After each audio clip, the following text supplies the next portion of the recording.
these foundations are acting like they're doing us a favor when in fact their money, that's reparations money. That's the people's money anyway. You're just giving people back the money that is owed to them because you've profited from a corrupt system that is benefiting very few people and marginalizing the masses of folks.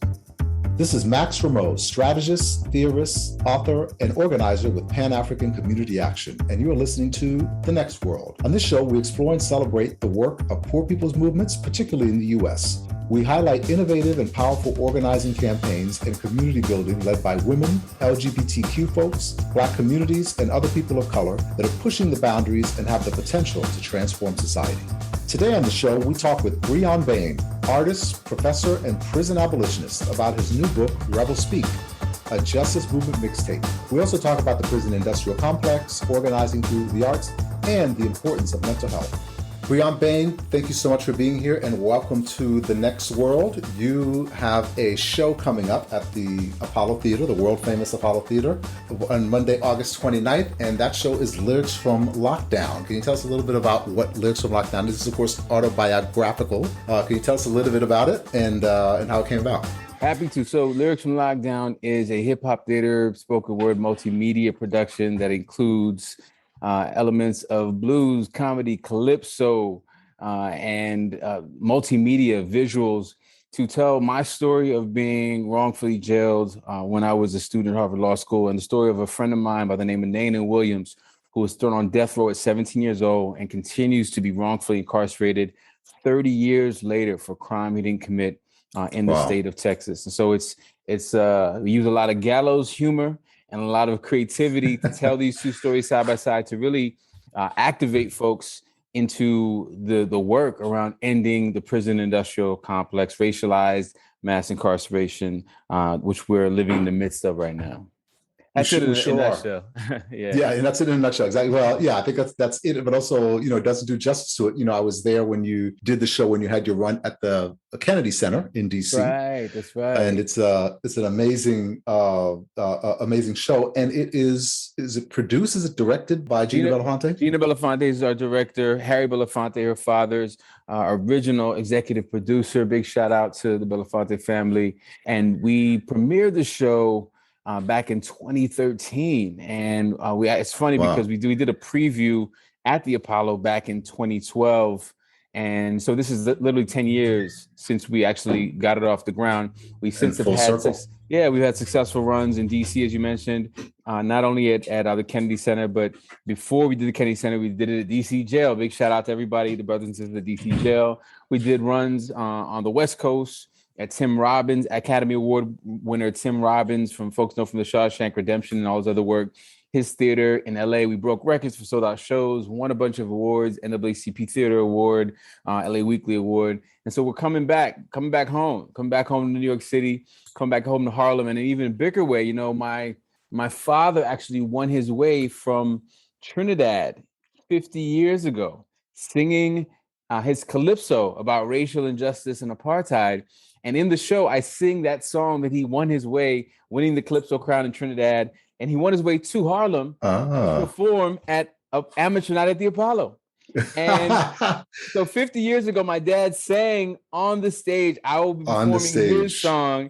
And so it's a really special thing for me, for my family. And I think it's just a reminder that, the highs and lows, the ups and downs, whatever we experience, our families go through it with us. And so that's also true of incarceration. When someone is locked up, their entire family is experiencing what mass incarceration is, experiencing what it's like to be separated from family and the trauma that goes along with those kinds of injustices. So I feel like it's a really blessed opportunity to come back home to New York and to share how much the show has grown and evolved over the years. 3 years ago, the whole world didn't have the relationship to the concept of lockdown that it has now. Yes. Right.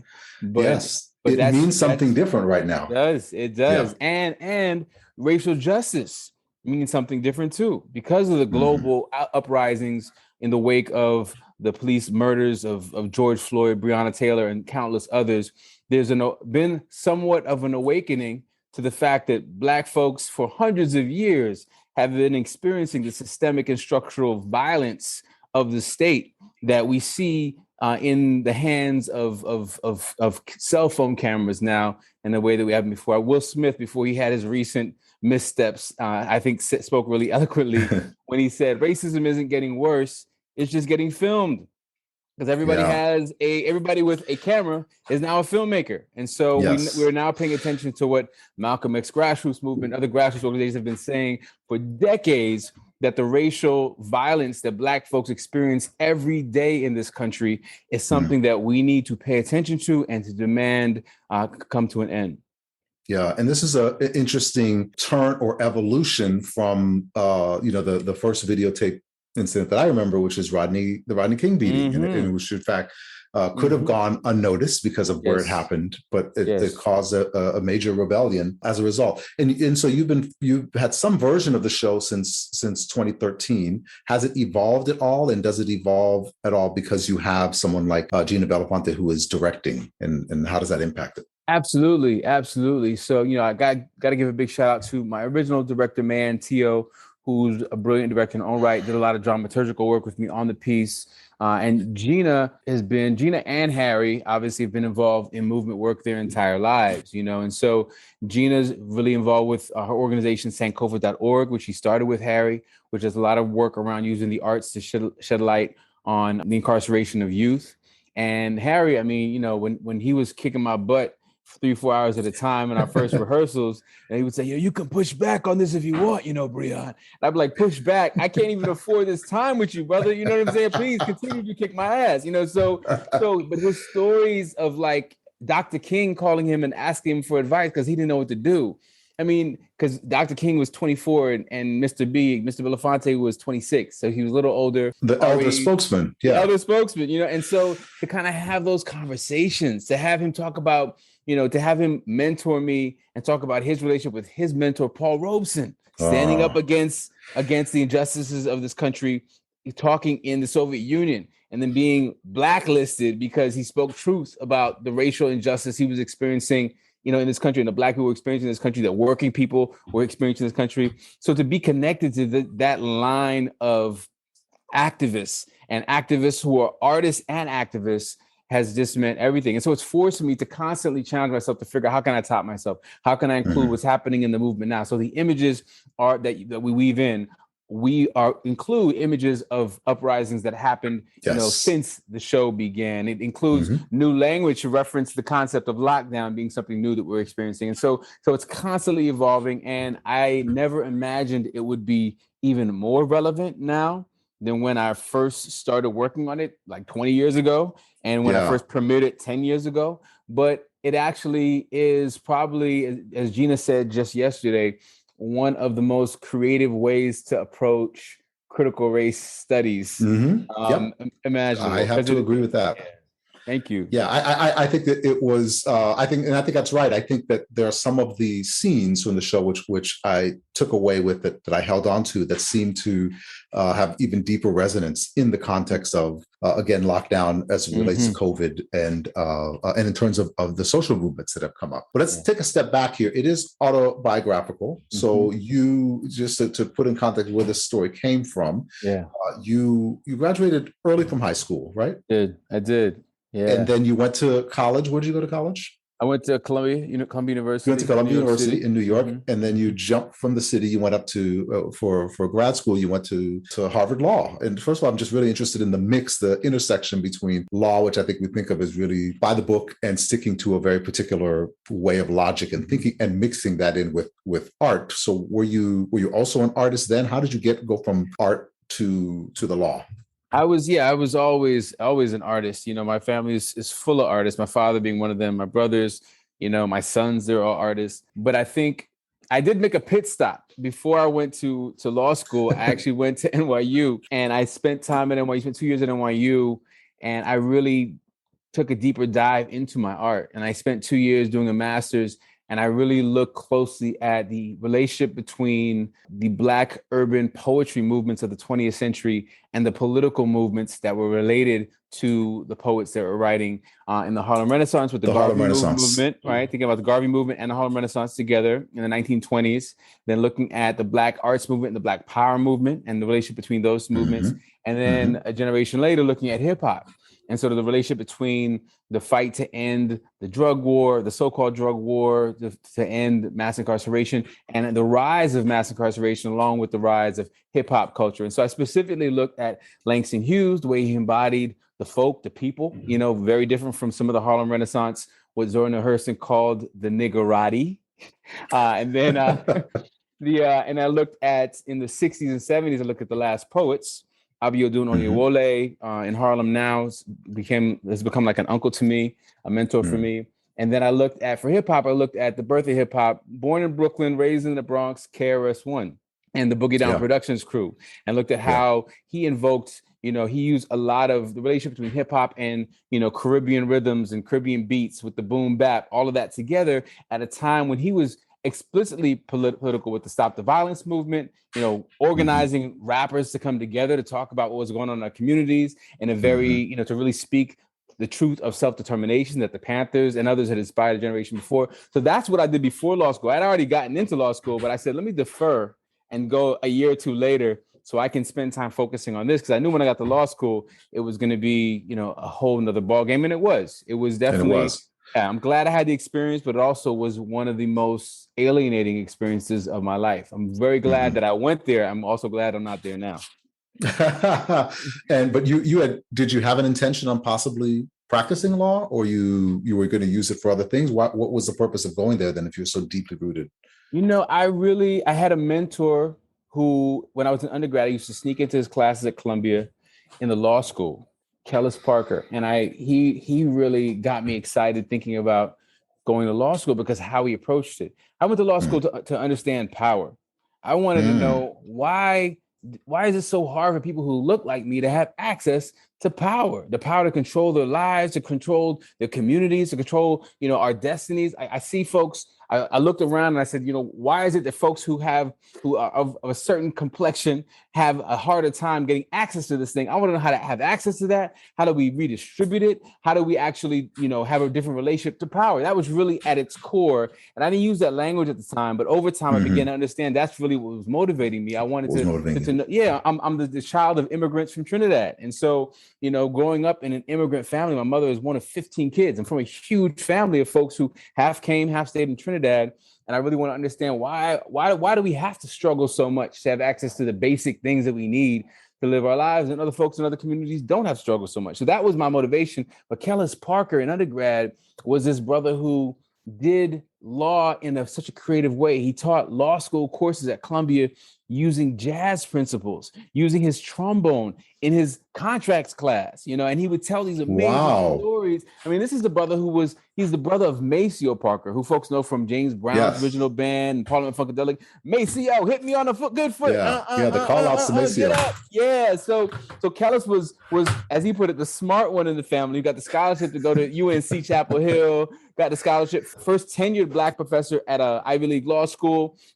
And so he would teach these powerful classes where he would say, the law, we can learn about the law from looking at art, looking at culture, looking at our own heritage. He said, if this country was truly democratic, it would operate the way my favorite jazz bands do, right? So whoever's on sax gets the solo, whoever's on keys gets the solo, whoever's on bass gets the solo, but then we all jam together, but every voice is heard. And in this country, every voice is not heard, not to mention the fact that we have so many folks disenfranchised who are currently incarcerated, but we have thousands of folks who come home from prison after serving their sentences and still can't vote, still lost the franchise. And then beyond that, I mean, the way that the vote is under attack right now, with them trying to not only gerrymander districts, but also steal opportunities for folks to be able to cast their vote at a reasonable time when folks can't get off of work to go cast their vote and there aren't extra times on the weekends. I mean, so there's so many ways in which our voices, the voices of folks who have been systematically marginalized and oppressed, continue to not be a part of this democratic experiment. So that's something that I realized I could understand through these metaphors of the arts and music that Kellis Parker was dropping on law students. And when I saw that, I said, I need to go to law school. That is a long way around to law school. So if I would have known, maybe I should have my son listen to more Charlie Parker in law school. Yeah. So you said that when you went to law school, it was a different world, but it wasn't a completely different world, because you would still go from Harvard and Boston, you drive back down to the NYC way and hit up the club. So you go down, I guess during that time you hit up the club and something amazing, not in a good way, happens to you. Can you talk a little bit about what happens to you when you go down back home? So in my second year, I was coming back, and I came back every other weekend practically because I just needed to keep my sanity by getting to Brooklyn, and getting some good roti, some dapari, some, you know what I'm saying, some kalalu. I had to get my good Caribbean victuals, my good West Indian victuals in Brooklyn. But I went to a party with my brother and my cousin at the Latin Quarter on the Upper West Side when I was home for the weekend in my second year, and the cops got a call, shots fired, as we were leaving the club. We were literally coming out of the corner store at the bodega, getting sandwiches and Snapples, I think at the time was what we were getting. And we were the only Black and brown people coming out of the club. My brother Kay, my cousin Red, who's Puerto Rican. And, they came directly to us and they said, the bouncers came out of the club and said, yeah, it was them. They did it. We didn't know what they were talking about, but they accused us of being the folks who had, fired shots. Apparently somebody had gotten into an argument with some folks above the bodega. They were arguing. We didn't shoot anybody. We didn't have any weapons, any guns, any knives, nothing. But we took to L for that because they had to get somebody. And so the way that we were treated, the demeaning, dehumanizing, denigrating way we were treated was in stark contrast to what I was learning my rights were in law school. Right. What I was learning in constitutional law, when I was learning in criminal procedure, none of that was actually, what was happening on the streets of New York City. And so I wrote about the experience of being locked up, thrown in jail with my brother and my cousin, and having to go back to court. We were locked up overnight, but then for 5 months had to go back to court over and over again to defend ourselves for these charges. And I wrote about the experience in my journal, literally my poetry journal. And the next week, one of my favorite professors of all time, the warrior lawyer Lonnie Guinier, rest her soul. Oh, yes. Yeah. Such a mentor for me, became like Auntie Lonnie and really looked out for me in amazing ways I can never fully repay for. She had an assignment in her class. It was the course was called Critical Perspectives on the Law, Gender, Class, and Race. And her assignment said, write about an experience of injustice, a personal experience of injustice. I had just gotten out of jail. So I took my poetry journal, I typed it up, I said, cut, paste, edit, send. I was done with my assignment. And the next week she said, you said, Bryonn, you really should think about having this published. I was like, nobody want to hear this story. Amadou Diallo had just been killed by the NYPD a few months earlier. They don't want to hear a story about a brother who got locked up and then got out. Talk about a common story, right? Yeah, like who cares? She was like, no, I think the way you put this, there's something here. And what I had done is I had rewritten the Bill of Rights to the Constitution. Yes, I was going to say the piece, the Village Voice, of course, ultimately gets published in the Village Voice, and it gets all kinds of attention. But it's written in just an absolutely fascinating way, where you organize the story into amendments. Into the 10 amendments. So the Second Amendment is, according to your story, the Second Amendment is the right of any white person to apprehend a nigger will not be infringed. The Third Amendment, no nigger shall at any time fail to obey any public authority figures, even when beyond the jurisdiction of their authority. So you lay this out as a reverse law story. I guess it's not a law story. It is a law story. It's just the law of the street law actually works. Yeah. And I never expected it to have the impact that it had. I didn't think anybody was going to pay attention. Even my big brother in college, Ben Jealous, who ended up becoming NAACP president, I sent it to him. He was like, yeah, I don't know. I don't know if it's worth publishing. He's been eating crow ever since. Yes. Because the New York Times turned it down, but the Village Voice called me up and said, we want to make this a cover story.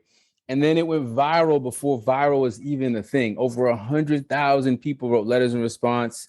Mike Wallace called from 60 Minutes. They published 2 weeks of letters that came in response to it, everywhere from New Jersey to New Zealand. Most folks were like, thank you for writing this. Thank you for saying this. Somebody needs to say this. There was a certain number of letters from cops who were like, you probably did it. You probably deserve what you get what you deserve. And you think you're special because you go to that fancy school, whatever, So, but, one of the most memorable letters was from Nanon Williams, who was on death row at the time. And this is a brother who was locked up at 17 and put on death row. And he said to me, I read your article. I've been passing it out. Walking While Black is going to all the brothers on death row. And we're so glad you're saying what you're saying because you got all them overpriced degrees and somebody might actually listen to what you're saying because they won't listen to us, So I felt like, despite the insult, I felt like, yeah, you have a point, It's a bit of a backhanded compliment. But he was right. And so like, yes, that's right. I actually, I wrote him and, he had a book coming out. He asked me if I'd help him promote the book, Then I just went to go visit him. And it just started like, a relationship that for now over 20 years, we've been connected. And, Mike Wallace did the interview. He came and did a 60 Minutes. On 60 Minutes. And Mike Wallace, of course, the father of Chris Wallace, and, legendary journalist. Yeah, absolutely. And, it was, he was sort of in the last couple of years of his career before he retired. Mm-hmm. And so it was a special thing. He had his own stories about interviewing Malcolm X, interviewing Dr. King, interviewing, my brother Kay in the interview had a do-rag on. And he's like, Mike, you know what this is? And Mike was like, actually, I do. Dr. King told me what it was. I was like, Dr. King told you what a do-rag was? So and we had some good exchanges. He definitely tried to come for us a couple of times just to be like, to keep it honest, but when he went and asked if he could read the amendments, I said, no, you can't. I took it and I said, I'll read them. This don't need to come out of your mouth. You're not Quentin Tarantino. I think you might have saved him. I think so. That wouldn't have been a good look for him at all. So, but when Nanon wrote in response, more even than 60 Minutes, I was so impacted by that I had to go see him. And literally, after, a couple of years later, I had another experience with the law. So crazy because I never had any trouble with the law until I went to law school. And then when I started knowing my rights and asserting my rights, then I had all this drama. So after 60 Minutes aired, I started to have all this identity theft. I had Macy's and Dell Computers, all these places I don't frequent. Right. Started saying you ran up a card. Turns out the NYPD, somebody in the NYPD was retaliating. I mean, I got the cop's name and badge number on 60 Minutes for 20 million people to see. So I understood the motive. But it only became clear to me years later. But 3 years after that first incident, I'm driving across the Bronx Expressway. We just won some big grassroots arts activism award. Danny Glover gave it to us, the Union Square Award for Black Art Arts Collective. Big shout out to all my Black Art Arts Collective folks. And the cops said, your taillight's out. We got to give you a ticket. They run my license. So they say, get out of the car. You got 2 misdemeanors and a felony attached to your name. You're Anwar Bostic. I was like, who? They were like, yeah, you're Anwar Bostic. I said, no, I'm Bryonn Bain. They said, no, that's your alias. Your real name is Anwar Bostic, and you're wanted for 2 misdemeanors and a felony. I was like, I have no idea what you're talking about. But somebody was giving out my information so people would get locked up and suddenly end up with my social security code, my birthday, my name. When they didn't actually return for the court date, warrants were being issued for my arrest. So. Right. And of course, they didn't need to return for the court date because they didn't have their information. They had your information. Exactly. So I got locked up a second time, and the identity theft only continued until I finally sued the NYPD and won. And then when I sued and won, suddenly it all disappeared. They Unrelated, I'm sure. Unrelated, right? Completely. So yes. So that experience. Wow, I did not know that second part. That experience changed, and that was when Lonnie was like, she was like, Bryonn, you've got to use your creative talents and write a hip hop opera about your story. And I was like, I don't know. And that is what it is, right? It's a hip hop opera. I think that's ultimately an accurate description. She was right. She was right. Just like with the first story where she said, publish this, it needs to be read. And I was like, I don't know. I mean, so having teachers tell me to tell my story has made all the difference in the world. In many ways, I mean, when I'm not performing, my work or writing or doing creative work as an artist or doing work around the prison industrial complex, like I'm actually teaching. I'm teaching at the university, I'm teaching in prisons, and I'm trying to encourage other students to tell their story in the way that my mentors, my teachers encouraged me to tell mine, because it changed my life. And I realized the power of arts and culture to actually help to impact the kind of change that the law cannot do on its own. Policy cannot do on its own. Law and policy are important, but the arts and culture are an important piece of it? So I think that's an important point that you raised. I think one of the things that struck me when not just watching your show, but it struck me then as well, which is also thinking about the way that you interact with arts and a few other people as well, is the way that you're able to take an experience, whether it's a personal experience for you or someone else's experience. You're able to take an experience or an event happening in the news or a trend happening in society, and you're able to do something more than just talk about it, recite what happened in a different way, but you're actually able to create an engaging story. You're able to make metaphors. You're able to tell the whole story in rhyme, in verse. And I think it's like for me, when something similar happens to me, nothing has happened to that extent. I have, great stories to tell at the bar. But I can't imagine, it's difficult for me to imagine stringing those things together with other life experiences into a coherent tale. And I get the sense that that's what you're doing with some of your work, with some of your teaching work and some of your prison work. Is that right? Yeah, absolutely. I think you hit the nail on the head there. I think writing has always been a kind of therapy for me. I think it's and I don't think earlier on I realized that's what it was, but I feel like writing is something that it's a go-to for me to try to process my experiences. I've only really in the last couple of years grown more comfortable. I think much of the country is now talking about mental health. I think for a lot of Black folks, mental health, that's something white people talk about. You know what I'm saying? But if you go to see a therapist, that's what white folks do. I now understand if you're not talking to somebody, whether a therapist or somebody else who can help you work through your issues, that doesn't mean you're crazy. You might be crazy if you're not doing it, because everybody needs to process their experiences. And we all are experiencing these different kinds of traumas in our lives, the intergenerational trauma, group trauma. So I feel like, I'm understanding now that part of my process, part of my healing process is trying to make sense of it through my writing, through poetry, through rhymes, through the art. Yeah. It's also interesting to say that, because I'm thinking about others who I know who have had similar experiences that are just as bad, sometimes a little bit worse, and how after those experiences, they're never quite the same. And they have trouble talking about it, either to their friends or so I would imagine then that being able to talk about it in some grand way, turning it into something, I think is by itself transformative. And I think that maybe is the way that art intersects with our political vision. Yeah. I think that is what is transformative about it, is being able to, because these experiences can feel like they have a hold on you. But when you take it and do something with it, I think the alchemy of it is that you've actually not allowed it to just be what it is. You've actually put yourself into making it something that you choose for it to be. And just that process of turning it into something else gives you a sense of agency.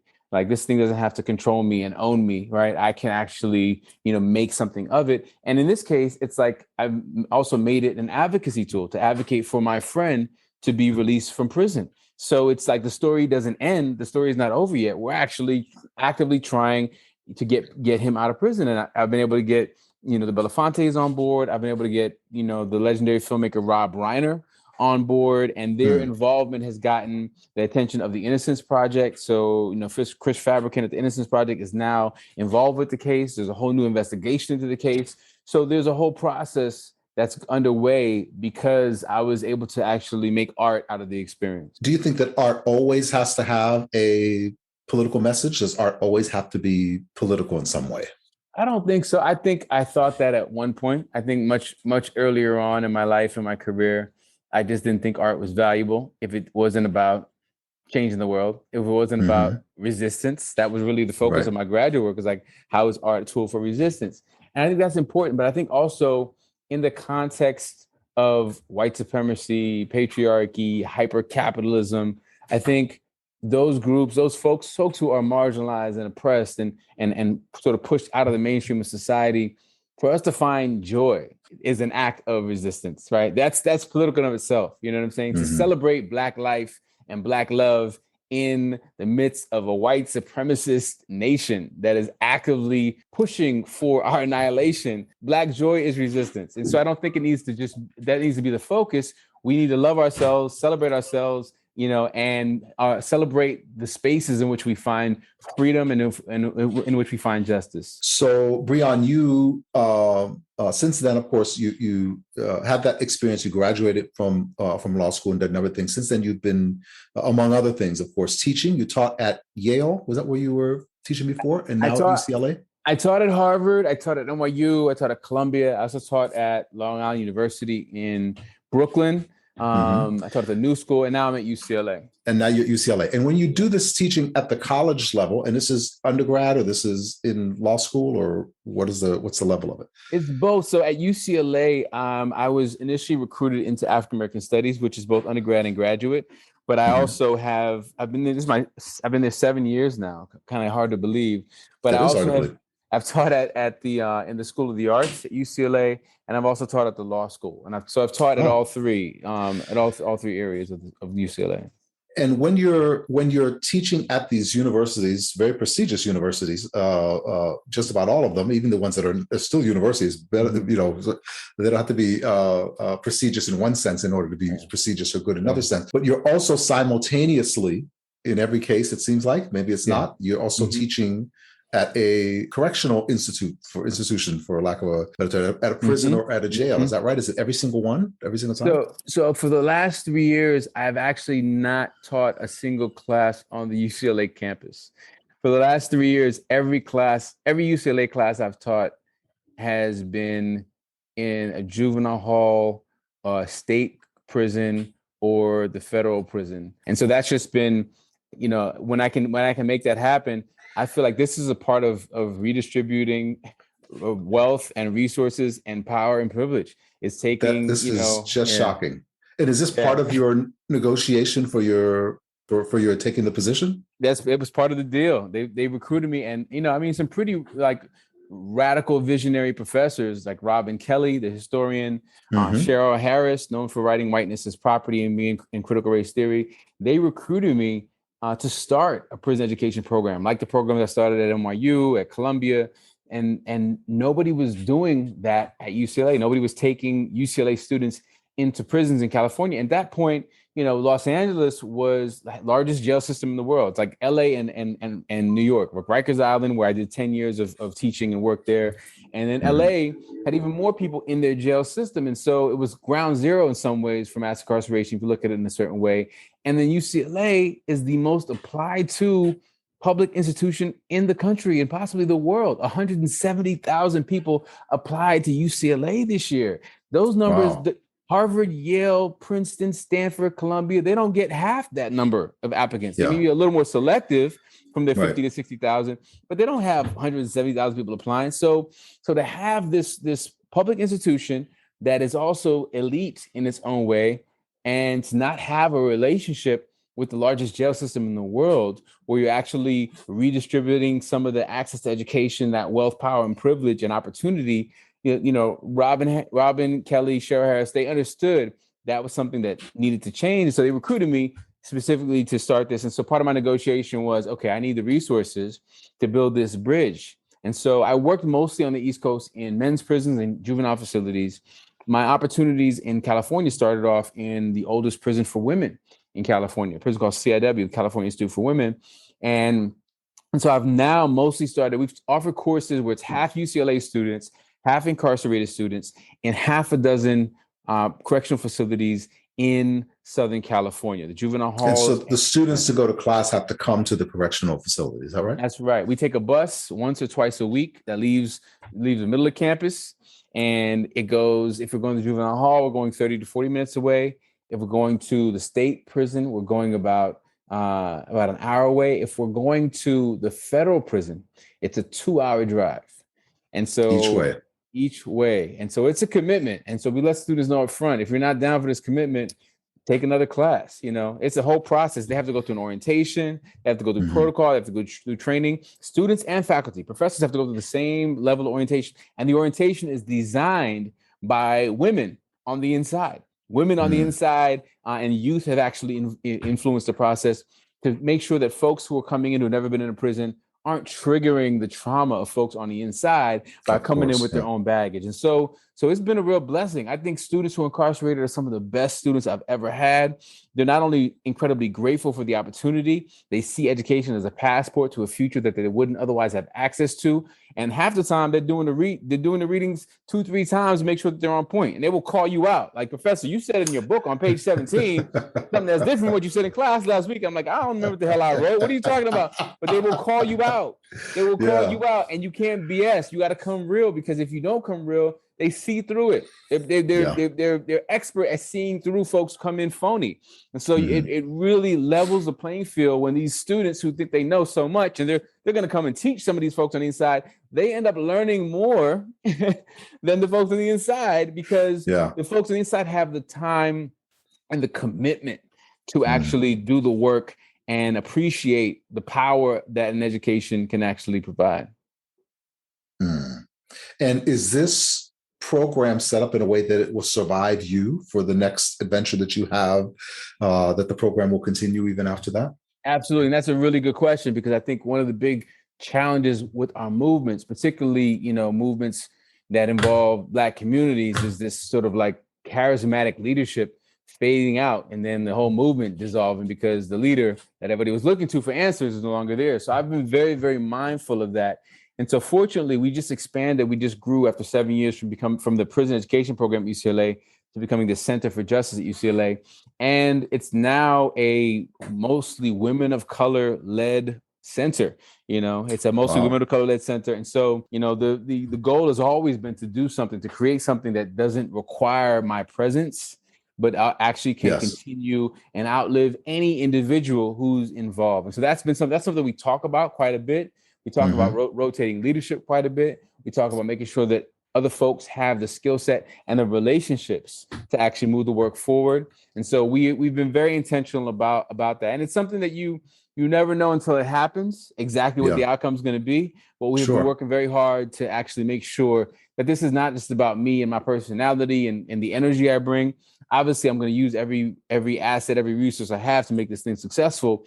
But I'm also identifying leaders. Like my co-director of the Center for Justice is a brilliant sister, California native, Claudia Peña, who was a civil rights attorney, teaches at the law school, teaches in gender studies, and heads a national arts organization called Four Freedoms, which does work in all 50 states. So there's some amazing people who are on deck and on hand who can actually steer the ship and run the whole thing without me being present. And that's been something we worked really hard to get to. And you have trouble navigating kind of the contradictions that are inherent in building what sounds like an amazing program that then brings resources to people who don't normally have access to resources, and that coming from a place that has traditionally been exclusive. I mean, one of the reasons why there's all these applications to go to a public school, and so many of them are turned down, not as high as numbers as some of the other places, as you mentioned, but is that the universities are often alienated from sometimes the communities in which they're situated.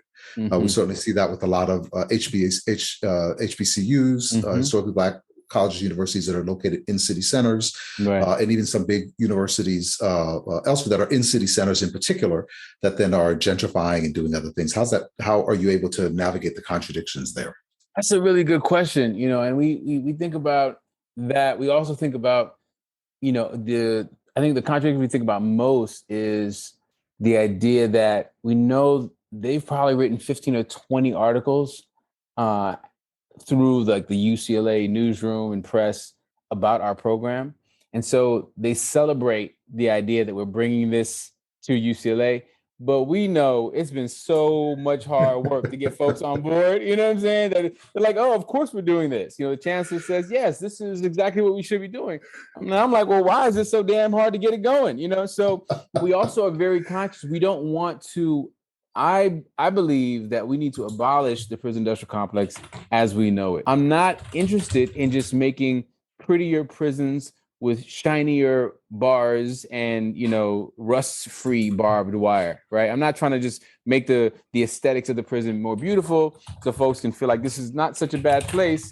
I do believe we need to do triage and make sure that people's immediate needs, their medical needs, their educational needs, their needs for those who are returning home are met. But I also want to make sure we're not just creating a PR opportunity for the university to say, look how we're doing such good work in these spaces, because we do know the exclusive nature of these institutions is part of what's deeply problematic. So I found myself forming alliances, building solidarity with certain folks within the structure. For example, the Underground Scholars is a group of formerly incarcerated students at UCLA, originally started at UC Berkeley. And so formerly incarcerated students on these campuses, half of them can't believe that they even got in, but they end up being some of the best students because they come from community colleges. They come from experiences of being incarcerated. Oftentimes their family members are incarcerated. And so I know that my presence there is valuable because usually anytime they have an incident with the local police, the police on campus, and they come to me first. They hear there's a professor who actually had experiences with the police, with the carceral system.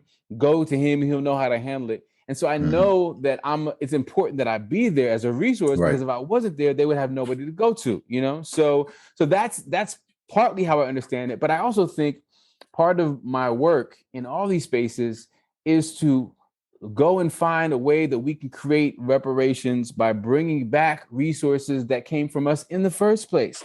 This is an institution that was built on the backs of Black and brown people. It's on Tongva land. It's on the land of indigenous people. And so that land, that building, those structures, those institutions, they're ours, right? They haven't been in our hands, but we have to do everything we can to reclaim. So this is, for me, a way of reclaiming what is ours in the first place, right? And so that's how I see the work that we're doing.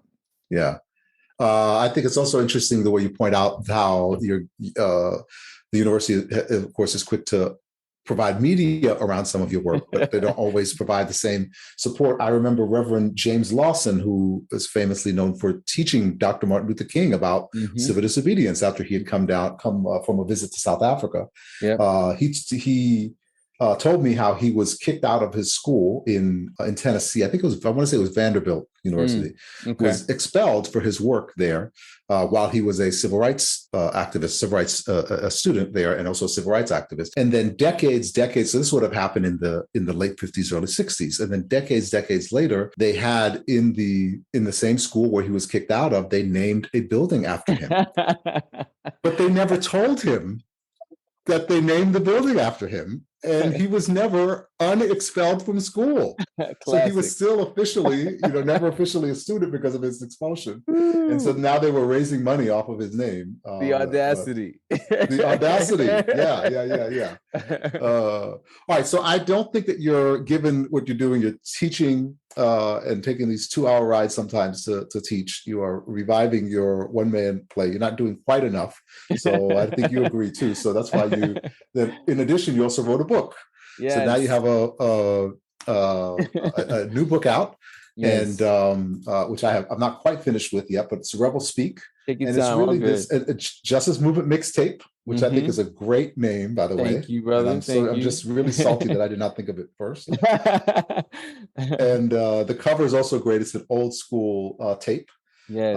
And there you kind of lay some stories out of some individuals who you love, who you respect, who you admire, and they're very touching stories. The one that I've read. Can you talk a little bit about one of the chapters? You feature Albert Woodfox, who's incarcerated, became a Black Panther Party member while incarcerated. That's right. And he just passed away. Right. So can you talk a little bit about him and your experience with him? Oh, but happy to, rest in power, Albert Woodfox, one of the Angola Three. And so I had the opportunity to spend some time with brother Albert on a couple of occasions. He came to LA, we had dinner. He and Robert King were another member of the Angola Three. First, maybe 4 or 5 years ago, I want to say it was, they were coming to do an event at the public library in LA. And they asked me to moderate. And so we had dinner. I introduced them to my son, Indigo. We had a great conversation. And we just talked about their decades of being incarcerated. And then a couple of years later, he came back again when his book, Solitary, was being released. And we did just a one-on-one at Asawan Bookstore, one of the oldest Black independent bookstores in LA and in the country.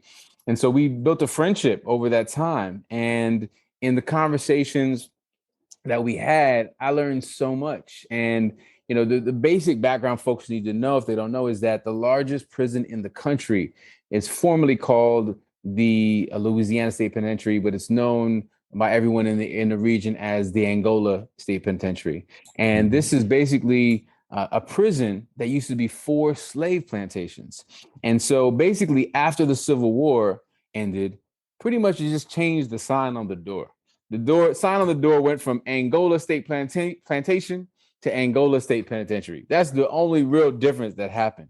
because as we know from so many folks we've read, from Mumia to Angela Davis to Michelle Alexander, the convict lease system basically continued slavery in a legal form. And so folks who were considered vagrants under these new Black codes, a remix of the slave codes, were found to be criminals if they didn't have a job, if they didn't have a place to live. So who didn't have a job and who didn't have a place to live when slavery was abolished? Black folks leaving the plantation. So we were automatically criminalized, put back on these plantations as criminals for being vagrants and everything else they could find under the sun. And then we were released out to the former plantations to do the same work that we were doing under slavery. And so the Angola State Penitentiary is a perfect example of that. And Albert Woodfox is special because he and his comrades started the first Black Panther Party chapter in a prison. And they did it because they were sick and tired of seeing young men and boys come into the prison and be sexually violated, seeing young men and boys raped. And so they took a stand. They said, listen, we've all learned about this Black Panther Party and the self-determination call that they put out there, and they're doing what they got to do in the streets to stop cops from killing us. We need to do what we can in here to stop the violence against our young brothers. And so they took a stand. They said, that process was also being facilitated by the prison itself, by the guards, by the placement of the new inmates, and by the strategic movement of the older inmates. They encouraged it. They encouraged it. They facilitated it, even as the warden for decades was walking around riding a horse, thumping his Bible in hand and claiming to be an evangelical Christian. He's at the same time was allowing and facilitating this to happen, this sexual violence to happen within the prison. And so when they took a stand and said, look, we are the Black Panther Party in this prison, that's not going to happen on our wing. And they were punished. And literally he was put into a 6x9 box for almost 44 years. Right. And so that experience, 40 something years. Yes. 43 going on 44 years. And literally, to be so dehumanized for so long, I just had to sit with him and ask, how did you survive this? Because if you can survive that, I mean, what are we not capable of surviving? I mean, and the things, the creativity, the genius that he used to actually get out of the experience. Some of the stories I tell that are part of the interview and part of the essay that are in the book, he said, we used to make chess pieces out of toilet paper and toothpaste. And I would make a little chessboard on my cell floor, and I would call out the moves to the guy in the cell next to me.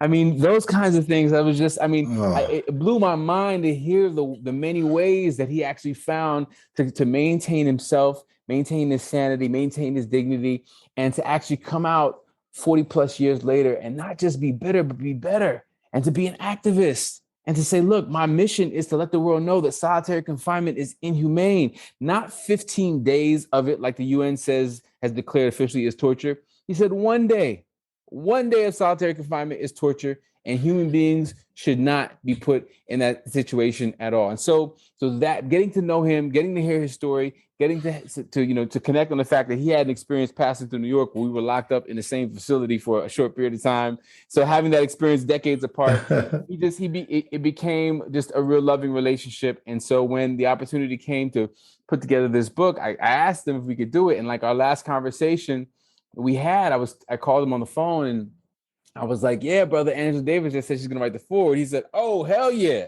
Well, I'm honored to be a part of this. I said, well, I'm honored to have you be a part of it. And that was, we were kind of laughing on the phone because we never expected this book to come together as in such a blessed way as it has. But I do feel like, for those of us who were alive in the 80s and the 90s, we remember that mixtapes were something you put together for folks you love. And I definitely feel like this mixtape is filled with people who I love.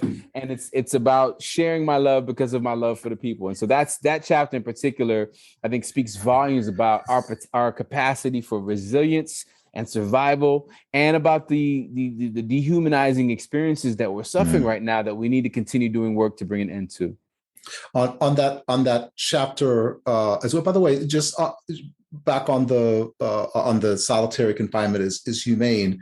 Of course, I agree, and I think there's this debate happening in society. It's really pretty one-sided at this point, thinking that this is appropriate punishment for people. But as you talked about how there are things even in your show that are more pertinent today than they were when you first wrote it. There are, the same people who are calling for solitary confinement for people who are locked up. They know very well that this is inhumane treatment because they didn't want to be confined to their homes because of a global pandemic. And to think now that they think somehow in their homes and they could go to their backyards, they could see their family, and to think that somehow they're under the impression that human beings should be confined to these really small spaces with no other human contact. Even they don't believe that they think this is humane treatment. Absolutely. I think just one more part for that chapter. He was Albert was of course accused of killing a guard and was charged with doing so, but not everyone believed that he was guilty, even though the prison was all stacked up against him. Can you talk a little bit about what the guard who was murdered, what the guard's wife did to intervene in this case? So the guard's wife met with Albert, met with Robert, and she came out afterwards and said, these guys didn't do this. They're not the guys who did this, And initially there was a lot of pushback. It was like, lock them, throw away the key, right? Of course. But after coming to the realization that these are not the people who did this, and many of the folks who initially for decades were saying, they did it, they should be locked up, came around and later said, even if they did it, this is incredibly inhumane and this should not be happening. I think the experience of lockdown and the pandemic is part of that conversation. But I think also just realizing just how that prison itself, it's an example of what the larger system, what prisons around the country are doing, but the deep inhumanity of way these three brothers, the Angola Three, were treated. Not even all of them were on the premises at the time of the incident, right? And so that in deep injustice being revealed has caused many of the folks who initially were in support of their conviction to say, oh no, this is crazy. They need to be released. And ultimately they were released, right? Robert King is the only one still alive. But it's the tragedy of it. I mean, one of the things Albert talked about is the fact that although many folks came around and began to support his release, who initially opposed his release and wanted his conviction, that did not happen in time enough for him to actually see his mother on the outside before she passed. And he talks about how for African people, our connection to our elders, to our mothers, this is something that is sacred. That really broke him up a lot because he was not able to actually attend her funeral. One of the first things he did when he was released was he went to go to the cemetery to go see her. And I think that day he got there and it was a little bit too late. And so he started to go climb over the gate. And his sister was like, oh, brother, please don't. They're gonna throw you right back in. Do not do that. So he said, okay, let me chill. And he went home and went back the next day to go pay his respects.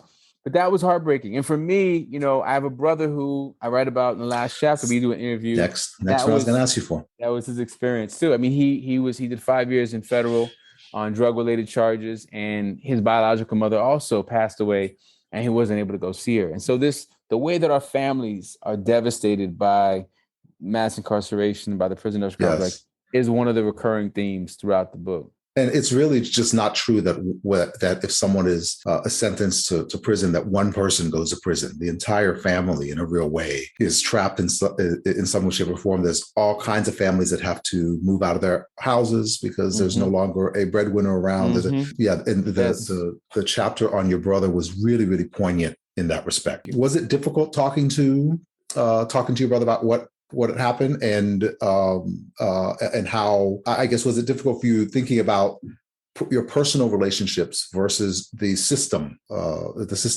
relationships? So I tend to be a little harsher on my child than I am on people who I don't know personally. Right. I wonder if you're feeling the same way about people who you feel close to. Do you feel like there's some kind of do you individualize their behavior in a way that you don't with others? That's a really interesting observation. I think I share your sense of like being tougher on my own children than maybe on other people. But with my brother, it was a little different. I mean, I feel like I didn't initially interview him thinking this was going to be part of the book. Initially, I was doing all this oral history work. And as I was working on the book, I'm learning more about oral history methods, looking closely at the relationship between Alex Haley and Malcolm X, which is probably the most famous oral history of the 20th century, autobiography of Malcolm X. I'm teaching students, taking students to train in these methods so we can really document the impact of mass incarceration on our families. And then as my brother's coming home during the pandemic, I was like, we've got to do some sort of oral history to like capture what you're feeling right now within a few months of you coming home, because we don't want that to just disappear forever. And so we sat down, my brother David got out the cameras, and we planned out this conversation. We said, we're going to talk about the before, the during, and the after. And then, which is really just to capture that so we don't lose that. I've been thinking much more about the power of conversations and interviews and oral histories, and even my parents trying to get a sense of what their stories are so we don't lose those stories. And so we sat down to chop it up, and some of the conversations were tough because he went to prison and his daughter was 16 and he came back, she was 21. So those are really critical years. That was really tough for him. But it really for her, I mean, she drove back and forth to the prison. She had just gotten her license, so, we call her Baby Shy. My brother's Cheyenne, and her name is Cheyenne too. So she's Baby Shy. And so Baby Shy. I thought that was funny. Yeah. But I think for me, it was more of an indictment of just how inhumane the system is, that it's so callous and has such gross disregard for us, because Cheyenne is probably one of the gentlest, most generous human beings you ever meet. But he also is somebody who, when he was in, high school, he and my other brother, Kay, the principal, I'll never forget, said, by the time you're 25, you're going to be dead or in jail. That was what the principal was telling him. This white man who looked at them didn't see any potential, any promise. Cheyenne had trouble in school. He, like reading and math and, science didn't come as easy to him as it did to me, and I put in work, but I also had a certain facility with these things that just, for some reason they came to me more quickly. He had more challenges. There's different learning styles, I understand now. And so he needed to have access to a different learning style, different learning methods. And that was not provided for him. So that's not his fault. That's the failure of the school, the teaching, the pedagogy. That's not an achievement gap for him. It's a teaching gap, a pedagogy gap.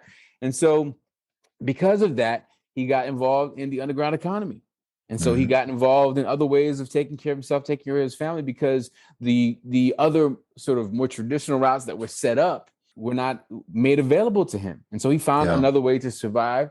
And, for years, they had surveillance on him. And when the time came, there was not any opportunity to do support or treatment or to kind of get out of that lifestyle. It was, we're going to lock you up for, initially they were trying to lock him up for over 10 years. And so we were able to get that down to 5. But still, that time away, the whole family felt it. I think, to the extent that public schools are supposed to help everyone because they provide us with neighbors who have a baseline level of skills and who are acculturated into the social norms, et cetera. Not only did the school system fail him, but it also failed us, because it means we're being deprived of a neighbor, of a citizen who can then participate meaningfully in our lives as well, whether we know them individually or not. But we're also deprived of that. I think it also speaks to the intersection of poverty, race poverty, and things like drugs, and I tell the story of times of a guy who I don't know him personally, but I know of a guy who was really wild when he was young, and then became addicted to cocaine. But instead of going to prison and becoming homeless because he spent all his money on cocaine, his father bought him a baseball team and then bought him an oil rig, and then he became president of the United States. And George W. Bush now is known all over the place. So there you go. I'm just sorry that Cheyenne didn't have the same opportunities. Well, so I think that part's difficult. That's it's so funny because something that Mr. Belafonte said to me a long time ago, I thought was pretty funny. I was going off on like the nonprofit industrial complex and the way in which so many, these foundations like are acting like they're doing us a favor, when in fact, like their money, that's reparations money. That's the people's money anyway. You're just giving people back, the money that is owed to them because you've profited from a corrupt system that is benefiting very few people and marginalizing the masses of folks. And he turned to me and he said, I don't have any problem with rich people. I think everybody should be rich. And I was like, yes, that's it. There you go.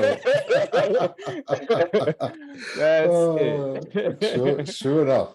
And then you have also, in addition to your work in these bigger institutions, these college institutions, where now you're able to reach people with inmates, you also helped organize a few groups of artists. I know, of course, about the Blackout Collective. Yes. What other groups, Yes. what does the Blackout Collective do, and what other groups have you been associated with organizing? So Blackout Arts Collective started off really in New York City, creating a space for artists of color to do work that was explicitly unapologetically political, right? And to really link the idea of artist resistance as a tool for celebrating ourselves, but also to link it to the political movements we're engaged in.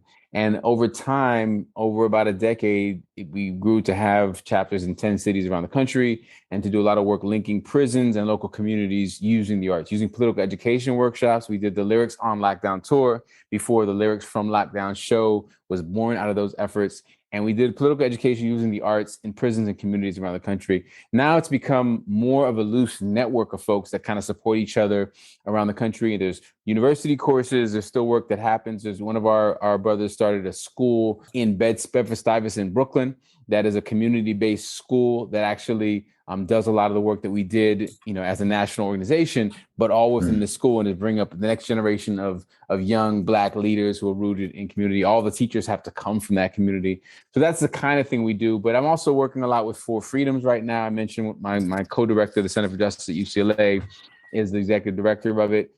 Artists like Hank Willis Thomas are involved with Four Freedoms. And Four Freedoms is an organization that has over 700 artists around the country that are doing work linked to social justice and trauma and healing nationwide. And then Four Freedoms a couple of years ago became the first organization to do a campaign with billboards in all 50 states, where they actually use billboards, oftentimes used for just corporate graffiti, right. Corporate propaganda.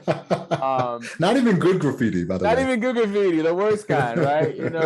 I don't drink Coke or Pepsi. Leave me alone. So, but they actually, it reminded me of like my first time going to Cuba, coming out of the airport and then seeing for the first time in my life a billboard that said, "Protect the earth, it feeds us." Yes. The second billboard I saw said, "Water, the source of all life." I was like, what? But there was no logo. There was no logo on the bottom. There was no like Nike, just do it, right? I think so Four Freedoms operates in that way. They're up using visual art and culture to actually give us what we need to sustain ourselves and to move forward and survive this mess that we're in. To bring back to something you discussed at the very top when we got together, one thing that I've noticed when I've gone to different societies, South Africa, Haiti, a couple of other places, is that music is an integral part of social movements. Protests, you can't have a protest in Haiti without a Gaga band. You have chants and marches, and yet it's not really as an integral part here in the United States. So even when we have these big protests, we have these rebellions and things, music is not always an integral part of it. And as Sekou Touré said back when Guinea was winning its independence from its colonial masters of the French, said, you can have no revolution without revolutionary culture. So how can we bring some of this, particularly the power and energy and I think the mass distribution that I think hip hop has, into some of the social movement work that we're doing now? It's a really good question. I mean, I think one of the big differences here is that there is a powerful machine that turns up the volume on hip hop that is about all the things that activists are not about, right? So there's a whole machine that turns the volume up on hip hop that's about materialism, hip hop that's about misogyny, hip hop that's about commercializing every aspect of Black life and culture, right? And so the volume is turned up. And in most countries in the world, there is not a music industry that operates in quite the same way that it operates in the United States and has the ability to turn the volume up worldwide on artists who are really invested in perpetuating the status quo and talking about how it benefits them as individuals, right? And so that's what we're up against. Having said that, there are so many inspiring underground artists across the country that I've had a chance to meet who are not getting the kind of airplay or the kind of support, the kind of love, but they're making this kind of work. I think about Maya Jupiter. She calls herself the Chicana from Down Under, radical feminist MC from Los Angeles, right? You know, Yeah. I think about folks like a crew called Liberation Family out of Brooklyn. I think about, you know, artists I've met in St. Paul, in Minneapolis, folks around the country who are doing a group called Sucker Punch out of Portland. So I think about those groups. They're not getting the volume, the support, the attention, but they're making this work that is linked to struggle and linked to this tradition of, you know, the Black freedom struggle, the Black liberation tradition. They're just not getting the same love and attention. But I will say that there is, you know, when I think about poetry, and I think hip hop occupies this really important place between poetry and music. I think the writing of the poets is really, it's about exploring the musical possibilities of language, right? And so I think about the poets. I think about, you know, Amanda Gorman went to high school with my son, you know, before she was the poet laureate and performing at the inauguration. You know, I think about this young generation of poets that are coming up, and they don't have the attention, and they may not be rhyming over beats, over tracks, but they're figuring out a way to critique what they see around them. And at a certain point, once we give them the support they need for their voices to be heard in a larger way, then I think we're going to see a shift happen where things move, you know. But when I go to, you know, certainly I go to Palestine, and I meet with groups like DAM that are there doing hip hop that is really calling out the apartheid that they're living under in Palestine. When you go to, you know, meet groups in Cuba, even in Europe, you know, in Europe, in Africa, Positive Black Soul in Africa. These are all folks, they often know the roots of hip hop better than a lot of the artists here know the roots of hip hop. They know the names like Kool Herc and Grandmaster Flash and Spinderella and Salt and Pepper and Queen Latifah. They know some of the pioneers that laid the foundation, and they're working to honor that, but they're also not confused by, I think in some ways, you know, when you a lot of folks are drawn to going to music, going to hip hop, going to even spoken word now because they saw it on TV. Oh, wow. You're on Def Poetry Jam because you're doing spoken word. I want to do that because I want to be on TV.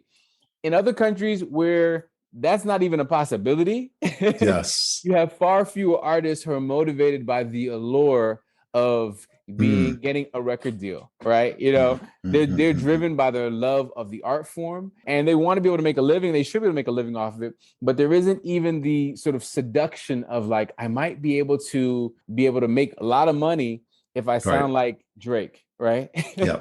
So because that's not even an illusion, they're not distracted by it, right? So there is more of that here than anywhere else in the world. But I will say there are underground artists who are doing work all over the place and waiting for the opportunity to break through. And every now and then they have an influence on these other artists. I mean, we're in a time now where, you know, nobody would have imagined Beyonce would dress up like a Black Panther at the Super Bowl, right?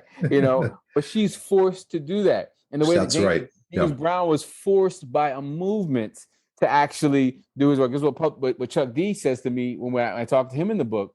He's like, James Brown, Curtis Mayfield, all these artists, Sam Cooke, they had to respond to the movement because the movement said, you talk about Sekou Touré, Kwame Touré, who was partly named after him, called out these artists in the Black Power movement and said, look, we need you to use your voice, use the platform you have to talk about what's going on. And so then you have the Harry Belafontes who are like calling out, you know, what's happening in South Africa, bringing Miriam Makeba to the United States to give her a platform so she can tell her own story and allow her own voice to be heard. So I think that's part of what has to happen. The movement has to build these relationships with artists. And so part of our logic with Black Art Arts Collective was like, let's stop waiting for the artist who made millions of dollars, got a record deal, talking about how he sold crack and, you know, how he pimped this person or that person.